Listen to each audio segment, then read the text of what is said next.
Companions, welcome.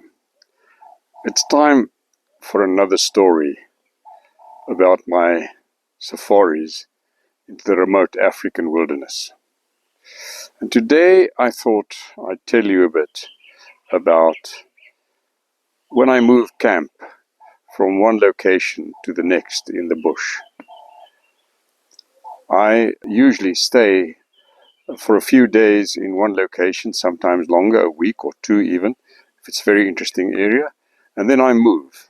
I don't plan the move. Usually it's on the whim of the moment, but sometimes I head in the direction of where I heard lions roar the previous night or nights, heading or something like that. A day like this starts with the wonderful African dawn, of course, with its richness of sound. And of course, with the dawn comes that very special treat of the first cup of coffee. I always make sure that I have some really good coffee with me, and I brew myself a wonderful cup with the French press. Next, I have to check the vehicle for the day's drive. And it's various little things that one needs to check. Is everything still tight? The oil, water, and so on. And sometimes I have to fix the grass screen. Now, once I'm comfortable that the vehicle is ready for the drive, I can start packing the equipment, camping equipment, and so on. That takes a bit of time. One has to be very careful about this because the roads or the surfaces are uneven and load can easily shift, so one must pack very carefully. Sometimes I have to prepare for rain along the way if it looks like rain, and then I stretch the tarpaulin over the back. Tied down, ready, I depart. Sometimes I even take along a bit of company from my camping spot. Sometimes there's a bit of a track that I can follow, and that helps. But very often it's pure bush driving, and this is quite hard on the old man, but that often can't be avoided. Along the way, I keep my eyes open for promising signs. I check tracks. I stop at water holes to check tracks around the water hole, because that's a rich story of what happens in the bush around the area.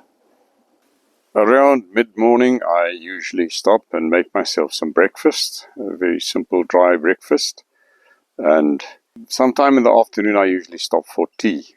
And then when the sun begins to drop towards the horizon, I start looking for a place to camp, irrespective of whether I'm in a good spot or not. I usually look for a tree with a wide canopy that'll protect me from the dew during the night. And I make a very simple camp, usually. Just sling my hammock between two trees or between a tree and the vehicle and spend the night there. If I arrive in an area that looks promising, then I make a simple camp again. And the next day, I explore it a bit on foot. And if I think I'd like to stay, then I might make a more permanent camp by stretching some more tarpaulins and making myself a little bit more comfortable. Now, of course, preparing the camp, even if it's just a temporary one, takes a bit of time because one has to be sure that you can be safe there against especially the large predators. And hopefully, by the time that wonderful, wonderful time of the African day, sunset, arrives, then everything is ready.